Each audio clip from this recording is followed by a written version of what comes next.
this ShowMe, I'm going to explain how to use your pencil to find the correct angle when looking at perspective or still life. So, and just like the side angle proportion ShowMe that I made, you're going to hold your arm out straight, you're going to lock your elbow, and always try and be from the exact same spot as you do this. You're going to need to close one eye, and then you're going to stick out your arm and hold up the pencil on one end, and line the edge of the pencil up with an angle in the still life. So in this example, you're taking the pencil and lining it up to this dark edge here.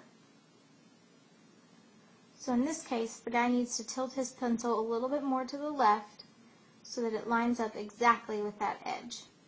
So from here, once you have that angle, you're actually going to pull your paper up to the pencil and either use a second pencil to trace that angle or just kind of memorize the degree of that angle and redraw that line. So in this example on the right, there's 3 drawn boxes. So if you were looking at these actual 3 boxes, you would hold your pencil up to this angle here, and then this angle here, to figure out the degree. Is it 90 degrees? Is it 30 degrees, etc. This allows you to find the correct angle without having to know how perspective works. So it's more of an informal way of finding perspective. Yes, those lines are still going to be parallel, but in some cases they might not be. And so you can also use it to find these angles up here and here as well.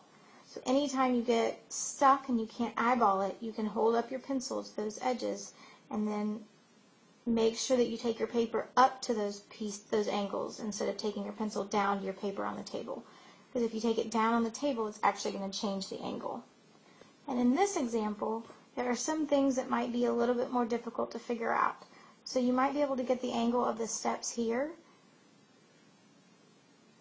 but you might not know the angle of these, because what our mind is doing is telling us, hey, we know these are right angles, and so it should be more of an L shape, or it should be more of a sharper degree of an angle there. But in reality, they're more at our eye line, and so both those lines together are going to be a little flatter. And so as you reach out your arm and hold up the pencil to it, you'll be able to tell that the angle is almost perfectly horizontal with both of those together.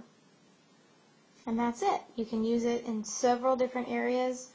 You might even be able to apply it to a curved angle if needed, but it works better with straight edges because obviously you have the straight pencil.